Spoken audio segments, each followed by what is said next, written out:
Voilà, merci beaucoup. De retour sur ce plateau, beaucoup d'appels, par rapport à Ndego Brino Aoucho Lekawa. Ça fait toujours du bien. Alors, nous chutons avec le pasteur Bijou Mopida.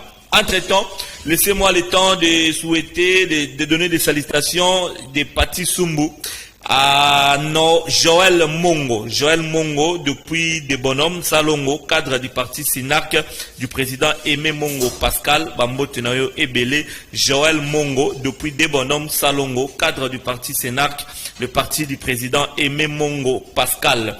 Merci également à Patience Mongo, à Papi Mongo et au président Aimé Mongo Pascal, président du parti Sinarc, de la part de Pati Tsumbu.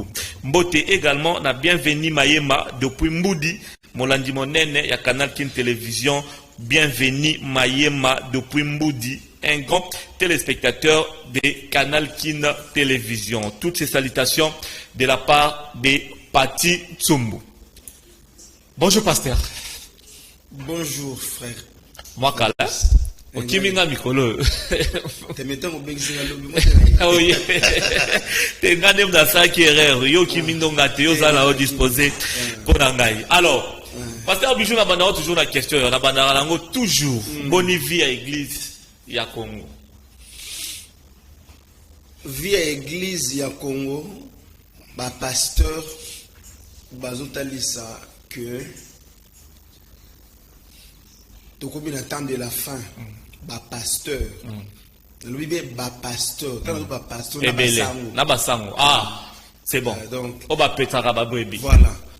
Donc baza ko talisa ba que tout comme attend de la fin. Parce que ba signe nyonso o ba pasteur bango moko o baza censé ya ko marcher bonnement avec Christ. Ya opesa exemple à malam bango moko baza ba fouya mabe ozo c'est que non ba signe oyo eza ba signe à temps de la fin. Nina lo banine par là. Magamo nazo besoin non seulement pour yo Fabrice, ça pour la biso nyonso pe ba bazo yoka. Tant Christ ayaki na mokili. Christ ayaki pour a sauver non seulement ba juif mais ayaki a sauver monde entier. Prévenez qui dit que non, même Babi Eve de la croix est un scandale pour les juifs. Mais c'est une force, une puissance pour nous qui sommes des chrétiens. Donc, bisous tout au croire na Christ, Eve de la croix est une puissance. Mais il y a le banin par là. Ce que Christ a qui n'a mokili, il a qui pour a sauver mokili, a sauver biso, au-delà mokili, tous la vie éternelle. Répentez-vous, car le homme est proche. Les gens regardaient la manière dont Jésus prêchait, Jésus parlait. Jésus parlait différemment aux autres. Surtout dans les cas plus graves, pasteur, nous devons faire attention. Jésus a dit que tous ceux qui sont venus avant moi sont des brigands, des voleurs. Je suis le seul vrai. Donc, bateau, tout le monde a dansé, Moïse, Abraham. Jésus a dit que brigand, voleur. Et alors, à combien plus forte raison, biso, autres sont combien de monde, grand. On a banga makas. Pour aller pour jouer hypocrisie. Na banga makas. Jésus t'a envoyé à parler biso sur la vie éternelle. Puis à l'obi na otika bino bongote na otine la bino Saint-Esprit. Alors si ko Saint-Esprit tangweye, Saint-Esprit eyete pour corriger parole ya Nzambe. C'est là où il y a des problèmes. Le Saint-Esprit n'est pas venu pour corriger la parole de Dieu, mais le Saint-Esprit est venu pour nous corriger, nous, biso batamasoum. Très bien. Et corriger biso, et convaincre biso namabe, et enseigner biso, et conduire biso dans toute vérité. C'est le Saint-Esprit. Mais si on est dans pasteur, puisqu'on est pasteur quand on a le Saint-Esprit, Christ a tiré la biso kaka. Saint-Esprit. Si comme mutu ou un serviteur yanzambe, ou un démêlé Jésus comme Seigneur et Sauveur, il faut un Saint-Esprit katnaï. Et puis à travers naïe, bah au monde bah fouille, il y a Saint-Esprit. Yango Christ a le baki. Bon, bah tu vois bah vrai nengenine, bah oui bah vrai kaka na bah fouille. Mais le tout le monde bah fouille bah serviteur.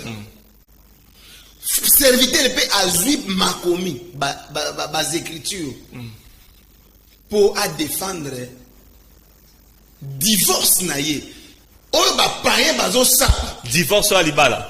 Divorce à libala pour mon pasteur azui Bible.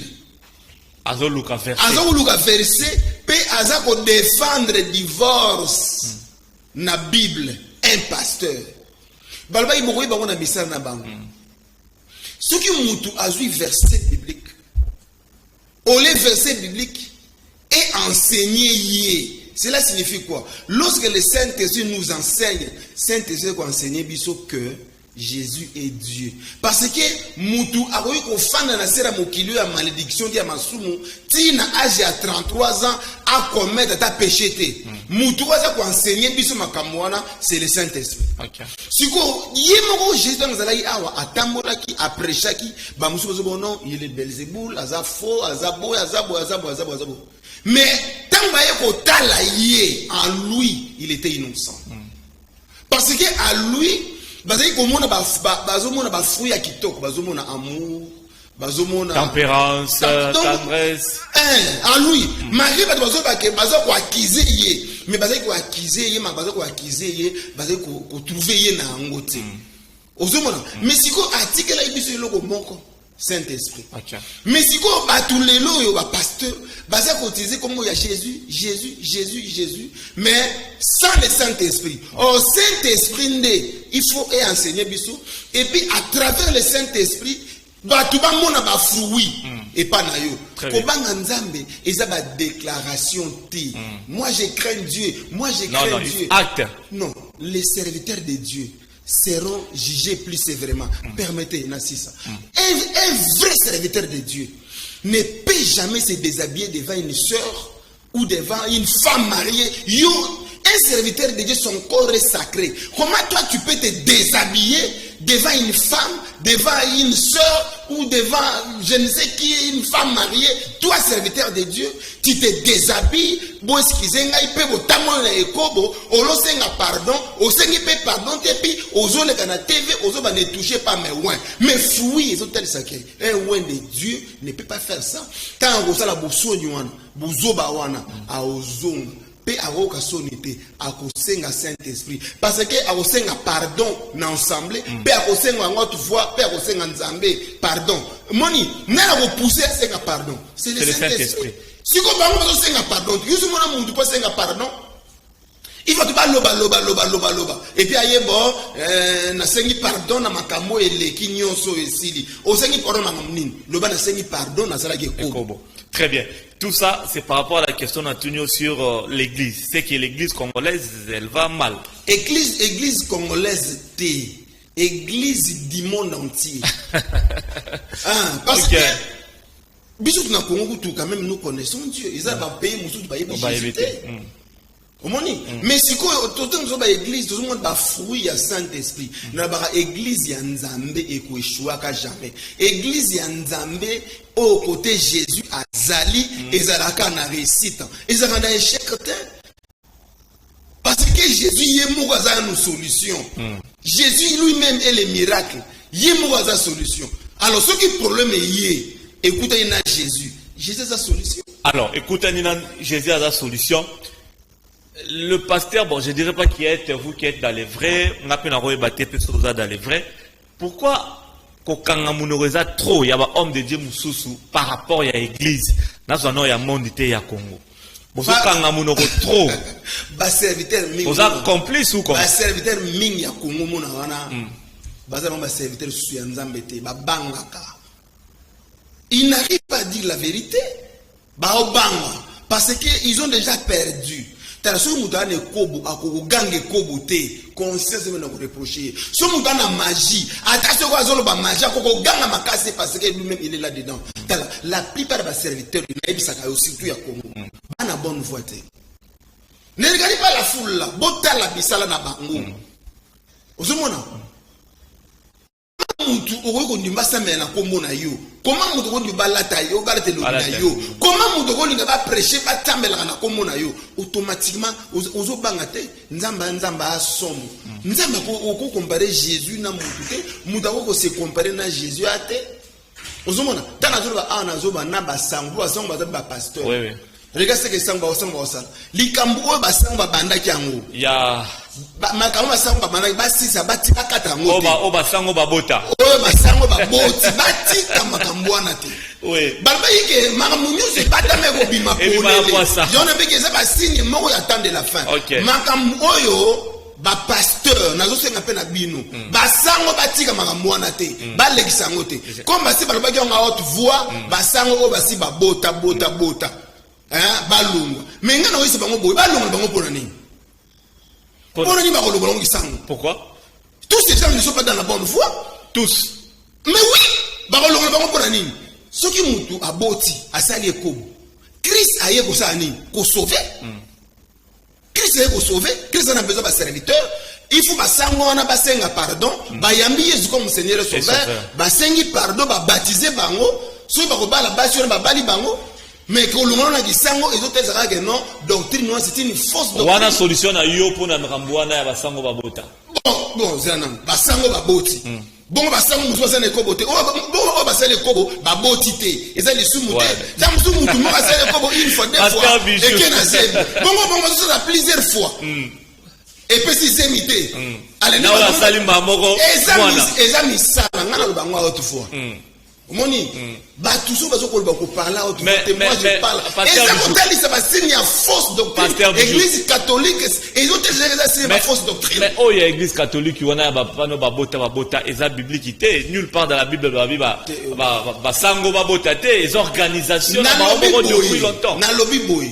Mutu ana nzoto eza na seule personne oyo alonga exigence ya nzoto eza Jésus pour longa siko ba exigence ya nzoto na biso il faut ça na Jésus siko basango wana bana Jésus bazwa basi ya bango normal mais soki pasteur azui ba beti tangwa bazo finga eza na pasteur mo kaleka na TV boya zo loba obi na ibiti bakulu kelanga pasteur wana afala na noa moni ko sala 12 ans na théologie et ko peso mayele ya nzambe to eba nzambe mais okukoma mayele so ku Saint-Esprit pour Saint-Esprit pour sagesse basango na jusango mona mona kale kambingi na intérêt da lobakabo tala bo sa effort le kokuma ngana eto fanda boye tolo ozala guerre contre bango tenazo na sango wana parce que le sango là lui il pense que a mayele azana mayela mokili kostanga ba théologie ko sala ba 12 ans ba 15 ans ba théologie na bango et pesi bango mayela mokili mais pesi bango mayela nzambe te. Alors le pasteur Bijou Mopina, les vrais problèmes de l'église, que ce soit le pasteur, que ce soit les sango et autres, le vrai problème de l'église c'est quoi, pasteur Bijou Mopina? Les pasteurs ne prêchent pas la vérité. Il y a pas de vérité. Banga pour la vérité, surtout pas les autorités. La vérité c'est quoi, pasteur? La vérité, il faut leur dire d'abandonner le mal, d'abandonner l'adultère, d'abandonner l'impudicité, d'abandonner la magie, de diriger les pays selon la justice. Il faut leur dire. Parce que Batouana, ils sauront que non, il y a un enlèvement. Pour Moutou, à côté alors, les seigneurs, la juste dans la vie. Il faut que les pasteurs disent cela aux politiciens, aux autorités. Il ne faut pas pasteur, pas prêcher la bonne parole qui est en train de préparer l'enlèvement. Mais pas passer parce pour prêcher la bonne parole. Les pasteurs prêchent si comme la vie éternelle. Frère Fabrice, d'attend de la fin, les gens vont pleurer. Pasteur, bo pesi biso mabala, bo pesi biso ba voyage, ni bo pesi biso. Mais pour nani ni boté ki biso enlèvement té. Or il fallait boté un biso enlèvement to za enlever. Dans la siko to zui biloko no so mokili. Mais to tikali. Pensant que deuxième enlèvement kozala, mais kozala mawa. Très bien. Au-delà de l'église, toujours dans l'église aussi, to za romona ba conflits ebele. Na cher oka pasteur wa boakeli pasteur oyo mbwakela ou bien makambo na cher penza église oyo pas zongisi, c'est-à-dire entre bino ba pasteur boyoka ni pezate. Ce matin batinenga lien moko boepé sur un pasteur qui était en train de parler d'un artiste musicien bablo moi ba jarwana. Est-ce que la cher pasteur Bijou Mopina c'est l'endroit pour na ko se régler ba compte? Cher eza endroit oyo mutu oyo ko régler compte te na muninga na. OK. Cher eza esika oyo ba ko prêcher la bonne parole pour na ko former ba un bon citoyen oyo peut-être plus tard ba diriger mboka na justice et par après ils ont préparé aussi enlèvement. Pour ba tambo na justice. Ce n'est pas les lieux qui se rendent ba. So bon comme esika oyo ba domi ko se rendre disons compte. Boki ba na pasteur wana. Il y avait deux pasteurs moko alobaki sortez au milieu d'eux. Moussa bio non, il faut tout faire na bango. Et Christ ayaki afandaki na bato pe ateyaki bango parole. Mais ce qui yo babi sortez au milieu d'eux. Yo sepeli ko fana na bango, ko lia na bango, oboy ko prendre bango Christ. Tu es un pied dedans, un pied dehors. Lokolo eza na kati ba ozomba boka libanda. Et ça ba image ba pasteur ya lelo, ngana lo ba lo mo boy. Na frère Fabrice. Na sa supériorité. Il y a pas pasteur. Mais sauf que dans les cas, dans mes cas, moi vérité. Et ça la musique aux glorifier Nzambe, et ça la musique aux glorifier diable. Mais comment yo pasteur au salisi fête, tout va bien son anniversaire. Bazo bet la musique aux glorifier Satan. Au bazo bin na mabe. Yo pasteur au fandi, au robi bon moi ça ne me concerne pas. Et puis à part ça moi je prends les secrets. Mais tu es là. Et tu dis que donc, tu il faut es quitter. Mais il faut sortir. Laissez-les. Si toi tu restes là, c'est pour les prêcher la parole. Et puis non, tobandaka na musique ya Nzambe. Basuka na musique ya Nzambe. Mais yo suis pas pasteur, mutalo bien bango bazolo ba bien. Tobandaka na musique ya Nzambe. Ozaka kawana. Aleta mbena musique ya bango ya diable, yo ozaka kawana. Oza un peu dedans, un peu dehors. Et puis comment dirais-je, quand mon Christ hier atanga la zoloba na mta masumu ba musiciens profanes wana nzamba na besoin na bango ba musiciens chrétiens sont des traîtres. Oh, mais oui, comment ça? Ils sont des traîtres plus que les musiciens. Pourquoi avec les chansons, édifier, adorer na banzembo na bango. Malobaza ko adorer wana eza maloba na bango te, eza maloba ko mi na Bible. Eza bango te maloba na maloba ka wana, ba chekera ba instruments pour bani ko yemba. Pe maloba yemba eza maloba na bango te, eza na kata Bible. Mais si vous avez commissaire une profession na bango et comme un métier na bango, ba commissaire malamu musique neti ba Werason, ba frère Werason, ba frère Jibe, frère Kofi, des frères Werason, Jibe Kofi, sont des frères. Oh. Oui, sont des frères. Baza bango d'aller bon. David baza ba frère. La musique na bango, mais sont des frères en Christ, ils sont tous bango baza ba chrétien. Oui. Sont des baza d'église. Si. Oui. Mais si vous bango ozomona ba chante ba comme ba pasteur. Na éviter ce que des gens malades et comme ba musiciens chrétiens, musiciens, les chrétiennes, pour moi, je vois c'est une maladie démoniaque. Et c'est maladie moko spirituelle. Bango tout, comme ma pasteur. Mais naïbité pour la ligne. Et ça appelle Nzambe non? Est-ce qu'il faut utara danda pour ma pasteur? Pourquoi ou taper au yemba Nzamba matio dimension? Bango nyotala ba chantre nyonso, comme ma pasteur. Pe buzo bazo sala oleba leka basenga pardon peza que non na sala ki boye nzamba limbisanga pe bino pe bolimbisanga bango basenga pardon en général na yebo limbisanga na ma oneso moni bolimbisanga ça c'est jouer avec Dieu. Pasteur Bijou nzamba limbisanga pardon eza na sincérité. Oh, eza na sincérité. Alors pasteur Bijou une confession profonde et puis sincère. Très bien. Alors que faire pour naboyo kanyaba pasteur entre bango pour côté ya ebili loba côté ayebi liloba mais bazan la discorde. Qu'est-ce qu'ils doivent faire pour marcher ensemble pour l'église à Congo? Ba oyokana te. Blé na ivré. Ni ne 5 sabon ba oyokana te. Blé na ivré. Nyonso ekol ensemble. Mais Christ yemoko kolo makambu ayebi ni na kosala na ba oyo ba bengi ba sali na ye. Christ ayebi ni na kosala na bango. Ata l'état gouvernement oyo akokate ata gouvernement ko ya monde entier akokanga pe asa séparer bo akosala ngote mutu seul oza na capacité osala ngo eza nzambe mo. Alors comment régler les conflits entre pasteurs, entre bino? Comment est-ce qu'il faut régler des conflits? Bon, la plupart des conflits pe ozoleka et ça quand peu moi au texte c'est le temps de la fête pour ba oyokana te même ma pardon les pardon mo ya hypocrisie et ça pardon sincérité pardon sincère yebanaka quand quelqu'un demande pardon ozomona ozosenga pardon na passe na motema pe na douleur ozomona mais ba pardon ozosenga pardon oseka limis je demande non pardon hein, quand quelqu'un demande pardon ce que vous donnez na motema na ye ce que ça sincère omona mutu a posé pe ozomona que il est touché na pardon ozosenga. Et ça c'est jouer avec Dieu. Est-ce que pasteur Bijou attitude il y a pasteur et comme même un peu perdition en église, il y a pas adepte, il y a pas chrétien, il y a ensemble. Attitude il y a pas faux pasteur et comme même non bana nzambe. mais ekomema ba o baza bana nzambe te na perdition na kati église. Oui, pour na kati église, ba tozaka église bana nzambe te. Bana ya nzambe ba kozalaka jamais perdu, jamais.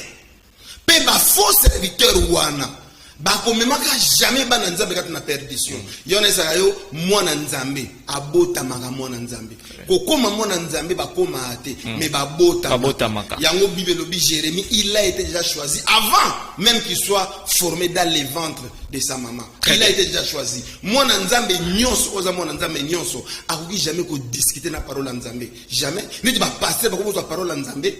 Oyo Saint-Esprit eye po e corriger biso bato masumu. Et corriger biso, mais bango bazui ba verset pour bana corriger Bible.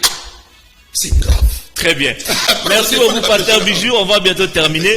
En parlant toujours du temps de la fin, Nangina Zwara, moi, idée na yo par rapport à Oezole Gana Dubaï. Ma bengina combo ya porta porti. Place les jeunes filles africaines, même les jeunes garçons africains ou du monde entier, bazo qui est de Dubaï avec proposition à mon ebele pour faire n'importe quoi, manger les excréments, basouber la rabango, bablo moro ya bongo.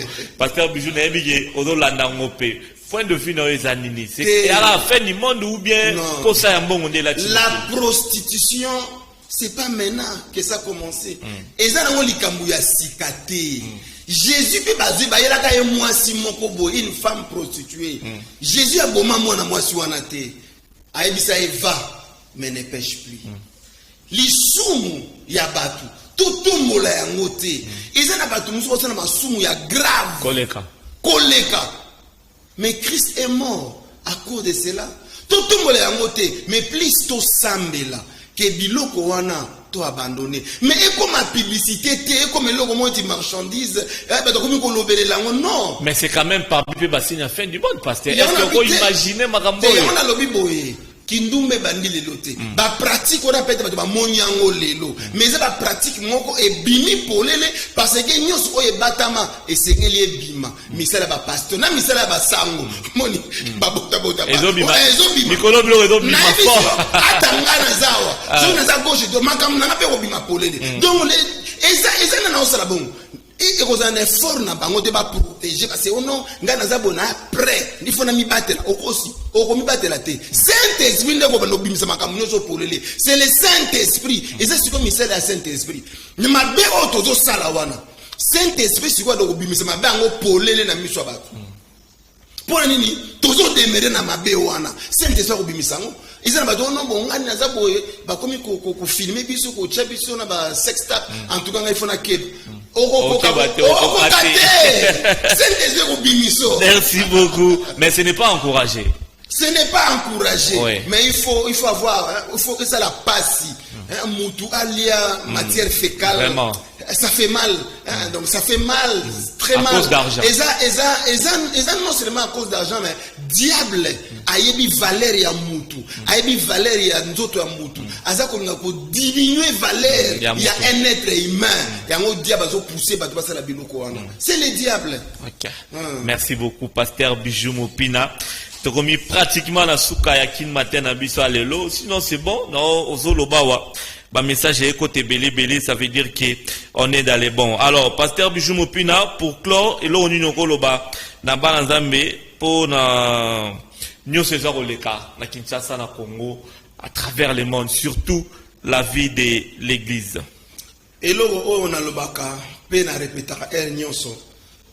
Bible lobi Jésus revient bientôt. Bientôt on a eza bientôt ya mokilité. Bientôt ya Nzambe yemoko. Bientôt ya Nzambe eza maintenant. Cela signifie quoi? Koya ya Christ ezo dépendre te na foi na biso to na foi ya mutu songolo pakala. Koya ya Christ ezo dépendre na temps fixé na yemoko. Prévenez que Sarah na répétaka yango Sarah a komaki désespéré parce que na âge na ye andimaki soute que promesse ya Nzambe akobota mwana enfant ya promesse Sarah andimaki sous promesse wana te contenir âge na ye mais tant Nzambe alobaki Sarah azwaki zemi donc c'est là c'est comme Sarah abota te pour na foi na ye abota pour parole na Nzambe bimaki comme parole na Nzambe bimaki que Jésus revient bientôt bambata bakita ezo dépend na foi na biso te par Jésus revient bientôt wana ekoko kisama. Koko kisama na yango eza temps fixé na nzambe yemoko. Mais Jésus a pesa biso ba signe. Pe ba signe nyonso ekoko kisami. Mais biso neto boy na biso vous allez prêt. OK. Mais très bien. Pour merci beaucoup. Ils ont frère moko pardon. Rapidement. Ils ont frère moko alobaki boye. Yé azan lumière na boy otanga comme na awa. Azan mutu moko asala ka science mystique. Tout à une émission na TV alobi bien. Alobi batu ba banda soki ba kufi. Ba bazwaka kimia. Bazwaka kimia te. Soki batu ba kufi. Bazwaka kimia te. Mais nde ba bandaka problème nde bandaka na bango pasi. Nde bandaka na bango. Bande ko na ngai. Kotonga banda kosoma bazime biloko nyonso eza mabete. Est-ce que oso ozwe sika peme na Christ na lola?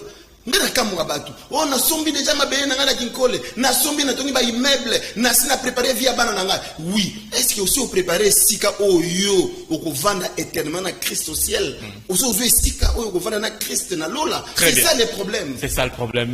Merci pasteur Bijou. Numéro à contact na adresse église. On clôture par là. Na pamboli batu nyonso na kombo na Yesu Christ. Maloba na zoloba eza pona bana nzambe eza pona batu nyonso te. Numéro na nga ya contact ezali 00243 90 92 91 227 00243 90 92 91 227. Que le Seigneur vous bénisse dans le nom de Jésus. Merci beaucoup, pasteur Bijou Mopina. Merci. Bonjour, je suis fan de cette émission. Nous, l'association des frigoristes au Congo. Aide-nous à passer, oui, on va vous aider. Il y a Roleka à la télévision. Félicitations au pasteur Bijou. Ok, c'est bon. Je vis un message ici. Je suis, ça c'est déjà lu, où est des messages que je devais lire. Bonjour, qu'une matin, yebisa pasta qui toute autorité vient de Dieu. Banzembo nyonso eza ya nzambe, eza ya nzambe. Po Bible et lobi ke nyonso ekelamu ya nzambe ba pasteur oyo basalela. Ba Bible rapidement, la Bible électronique na chef, fond eza ya nzambe ou ya mokele. Oui, toute autorité vient de Dieu. Là on a raison.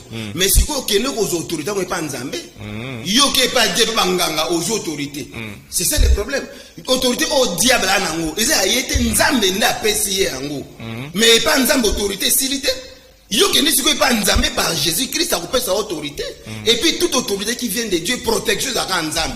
Bon yo si vous autorité na yo, OK aux gens pas banganga. Allez, si vous protection à nzambe.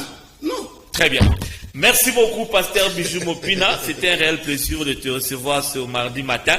Et Zambatsugate porte déjà toujours ouverte, pasteur Bijou Mopina. Alors, merci à toute l'équipe technique. Freddy, Gaëtan, Mike Amwaka, Joël Pembele, Pati Sumbugi Poutou. Mesdames et messieurs, merci à vous et merci au chief Jean-Pi Njondi qui nous assiste. Que la paix du Christ règne dans nos vies et les programmes continuent sur votre chaîne. Merci au président Océa Diallo, pourquoi pas à Louis Vandom, Bimistique, Richie Matsika à Paris, Maman Olivia Djembe, Bambo Tenamino et Bélé. Merci.